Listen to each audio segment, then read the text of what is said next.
Hello, welcome to Unicorn Princess Tarot. So, ito po yung reading natin for Earth sign, Taurus, Virgo, and Capricorn. Take only what resonates, guys. Hindi po ito magre-resonate sa lahat. So, kunin mo lang yung mga magre-resonate para sa'yo. Again, this is for Earth sign, Taurus, Virgo, and Capricorn. Let's start your reading. Personal reading, Jing Tarot Trader. Pakisearch na lang siya sa Facebook. Friend ko yan, guys. Siya yung open sa personal reading at hindi ako. Kung gusto mo ako mapanood ng live, doon lang ako sa TikTok at dito sa channel na Madam P Vlogs. Diyan mo ako i-follow. Diyan lang ako magla-live, okay? Yung TikTok ay Unicorn Princess Tarot. Please do check it out. Okay, let's start. This is for Earth sign, Taurus, Virgo, Capricorn. 12 Wands. Wow. You do have here the 9 of Swords. The Wheel of Fortune. Knight of Swords. 6 of Swords. Okay. Meron tayong nakikita dito mga plano na maaaring binubuo mo or unti-unti mo nang isinasakatuparan ngayon. Pero may nakikita tayong mga problema, no? I feel like maraming pagbabago ang nangyari nitong mga nakaraan. Pero gayon pa man with the Knight of Swords na nakikita natin na nanatili kang pursigido sa kung ano man yung gusto mong gawin dito. And we do have the Six of Swords. This is like mabagal na flow or pag-action or pagsisimula regarding this Three of Wands. This is like growth. Regarding sa growth na maaaring pinaplano mo.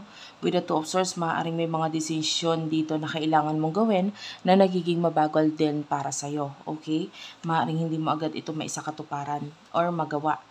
I feel like for some of you, may young energy ang nakuha sa'yo eh. So, you might be you're still young. That's why mabilisan ang mga desisyon mong ginagawa sa buhay.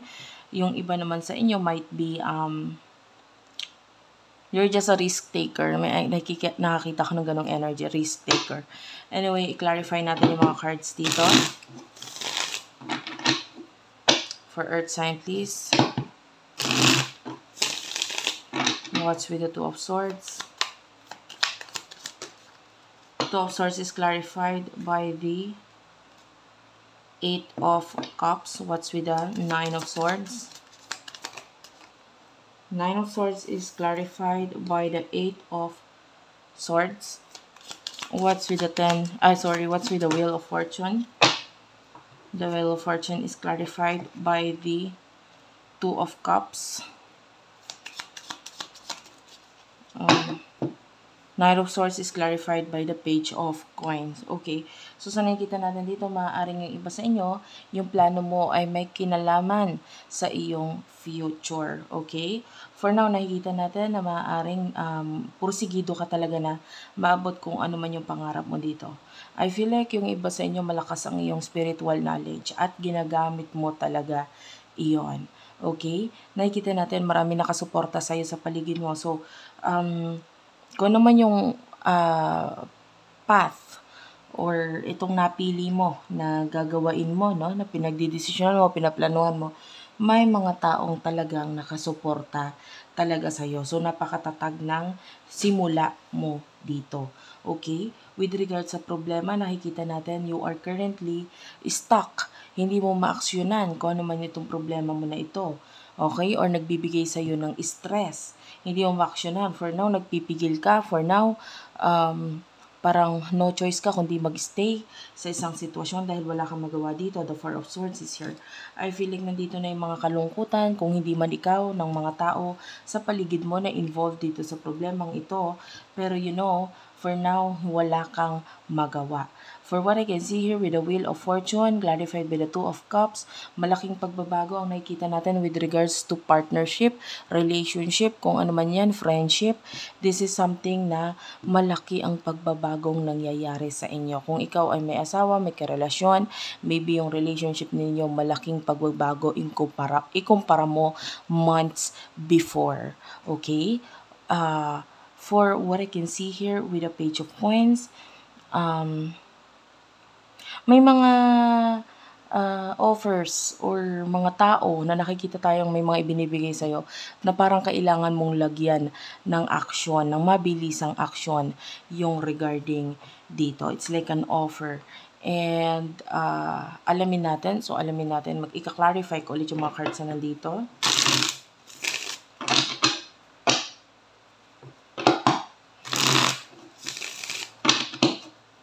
What's with the Eight of Cups? Eight of Cups is clarified by the Fool. What's with the Eight of Swords? There's the Empress.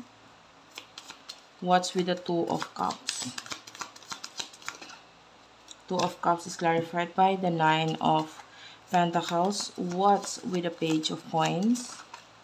Page of Coins is clarified by the Four of Swords. And then you do have here at the bottom of the deck, the Seven of Wands. Okay, so sa nakikita natin dito, you are the Fool.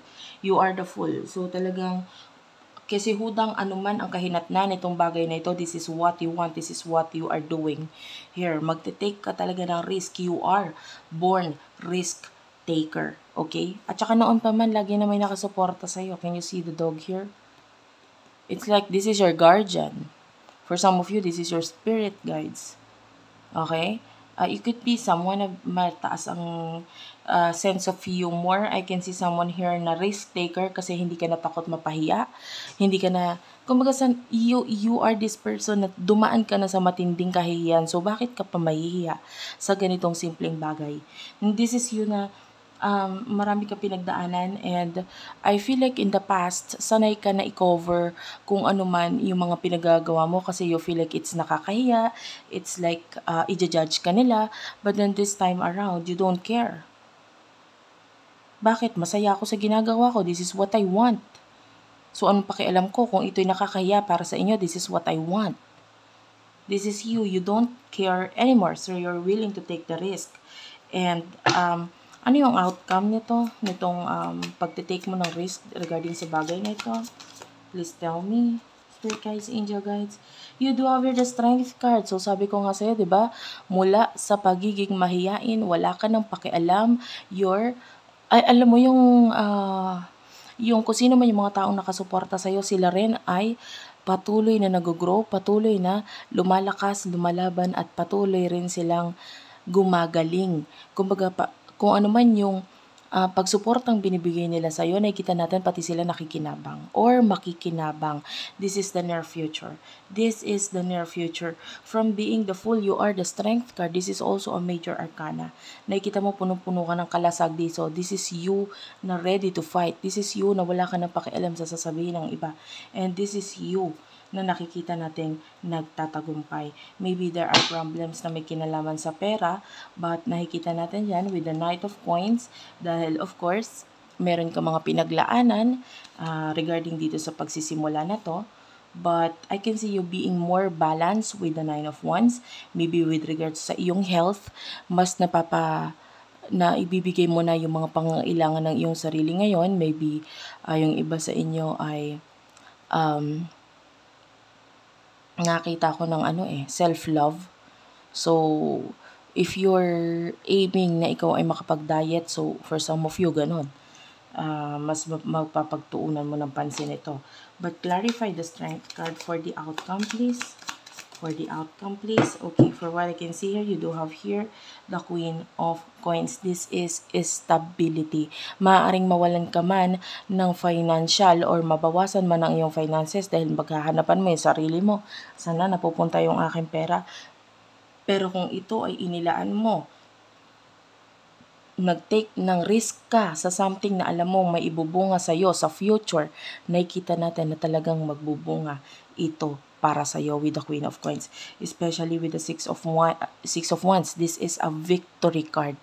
Okay? Maaaring yung pagkawala ng pera ay saglitan lamang para sa'yo. Especially you are the Queen of Cups. Kung kanina parang yung cups na tinitignan mo being the Knight of Cups is parang may kulang, parang may nakita ka na ko, parang parang hindi pa masyadong nagwo-workout para sa akin ngayon.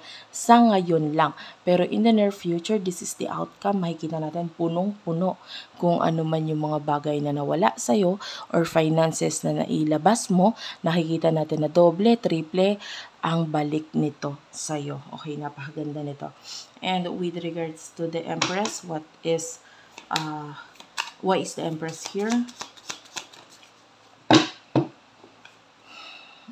Okay, regarding sa bagay, alam mo, hindi mo naman kailangan ito. Kung ano man ito nagbibigay ng problema sa'yo, na parang pinipigilan mo ang sarili mo because you feel like kailangan mo itong taong to. With the Empress, maniwala ka sa akin, hindi mo kailangan itong taong to. Lalo na kung walang kasiguraduhan.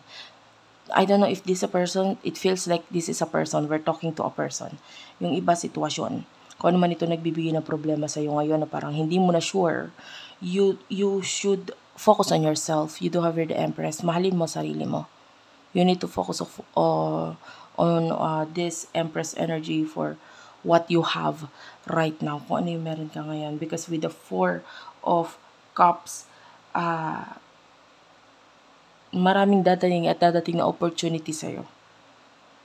Kung ano man itong dapat mawala with the Queen of Swords, dapat mong tanggalin. Maybe you have to do that. Kailangan mong tanggalin yan.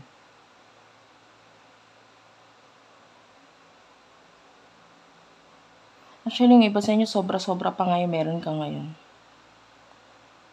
What's with the 9 of Pentacles? Why is the 9 of Pentacles is here? Knight of Coins. Okay. This is regarding relationship.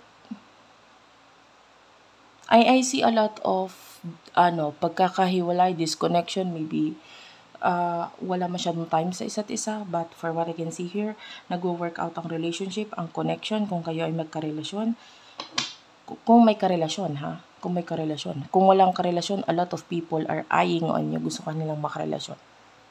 Kung wala kang karelasyon, yun, maraming nagkakagusto sa'yo. And there's this particular person with the Knight of Pentacles na maganda yung hangarin niya para sa'yo. And hindi lang relasyon ang gusto niya pang matagalang relasyon.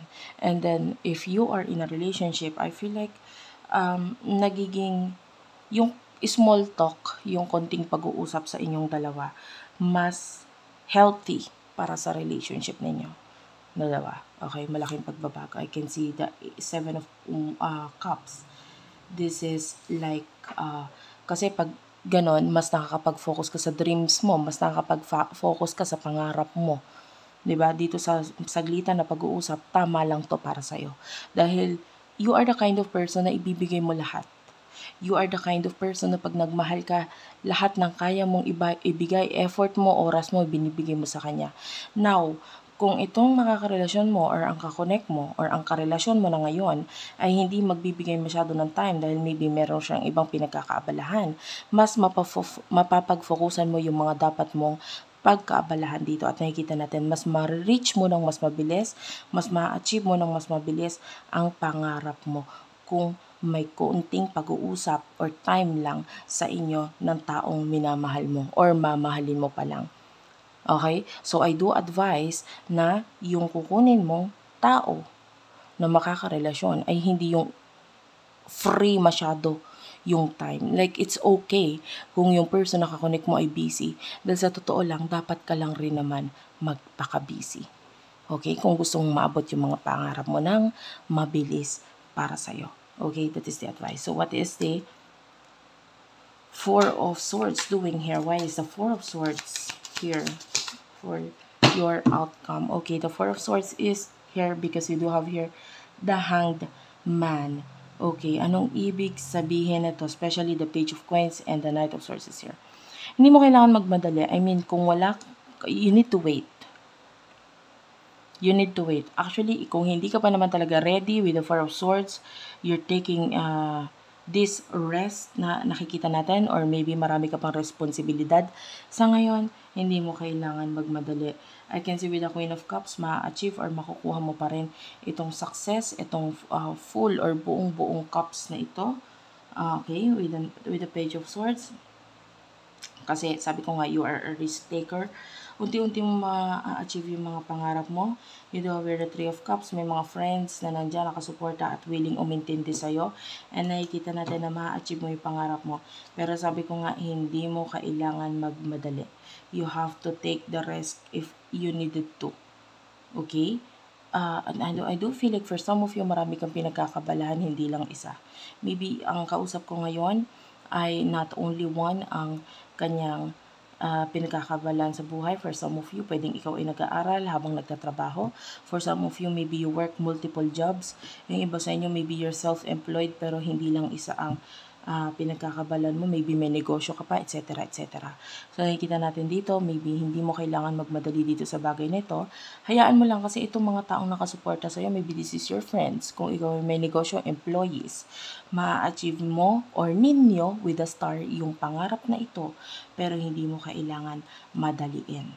You know what I mean? This is you with the Nine of Cups. This is you manifesting a lot of money, manifesting a lot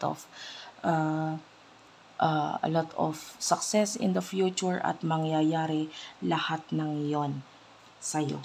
Pero kung marami kang kailangan gawin ngayon, responsibilidad ngayon, maybe kailangan mo munang unahin ito.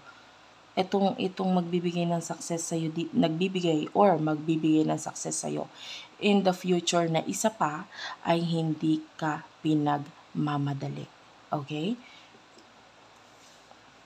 Tama na yung ikaw ay risk taker. Alam mo yon, iba yun eh. Pag sinabi nating risk taker, mahilig kang mag-take ng risk, Pero, hindi naman kailangan madalian. For example, may balak kang magnegosyo. Okay, nagnegosyo ka. Pero, hindi ibig sabihin nito, yung negosyong yun, kailangan maging successful agad-agad dahil walang ganon. Kailangan yung mga tao doon sa negosyong yun ay ready din. Kailangan ma-enhance din sila. Kailangan maging ready din sila na once dumating yung point ng success, maraming kliyente, maraming customer, etc., kailangan pati sila doon ay ready na i-handle yun. Dahil kung hindi ready, mas lalong mahihirapan ang lahat. You know what I mean? So, hindi ka pinagmamadali. Yun ang advice para sa'yo. So, thank you for watching. I love you all. Sana nakarelate kayo, nakaresonate kayo. Please do like and subscribe to our channel, Unicorn Princess Tarot, Madam P TV, Virgo Philippines, Tapit Hapon TV, Water Sign Philippines, Madam P Vlogs, Libra Philippines. Dito ako magla-live, Unicorn Princess Tarot, sa YouTube. Sa TikTok, at sa YouTube naman ay Madam P Vlogs. Please do subscribe and follow me there. I love you all and bye-bye.